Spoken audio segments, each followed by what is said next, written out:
was it like directing this movie with three co-directors? Well, I think we've said a version of this before, but I think the idea is, and the truth is, that we're all buds. We all get along. We had an entire year of really getting to know each other and work with each other and be in every single meeting to each other, so that when it came time for each of our sort of respective superpowers to get used, we could split up and do things sort of on an individual basis and then check in regularly. But I think the key is that there's a genuine camaraderie here. Yeah, and the scale of the film was so big that I think what could have been a hindrance was actually an asset, in that none of the three of us really had to take on all of the burden at any one time. It was just really nice to be able to kind of like share the load. Yeah. It's like three guys lifting a big ass sofa. So this movie was a big ass sofa. Yeah. So. Right. How did your background in playwriting actually help you with working on this project? Oh, it helped in a lot of ways. I mean, I care about story, and ultimately, we're storytellers. It obviously helped in terms of working directly with our voice actors, which was something that was really cool, because a lot of our voice actors were stage actors before they became, actors for film and television.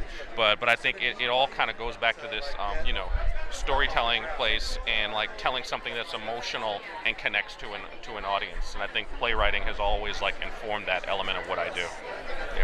Yeah. Justin, what was it like working on Spiderverse as a production designer? Well, when I worked on Into the Spiderverse as a production designer, I mean, it was just really fun actually, and inspiring to have the amount of freedom that Phil and Chris gave me to just be creative and support the story in ways that I've always wanted to try but never had the opportunity, and to have the full support of the studio behind it. But what was even more inspiring is Across the Spiderverse, on the sequel, that being able to be with these guys and from the very beginning take all my experience as a production designer. And like they said, we would work really closely in every single day, and to hear how the story and all the things we wanted to do with the character, and I could help bring that to the table at the very beginning of the process instead of at the end of it.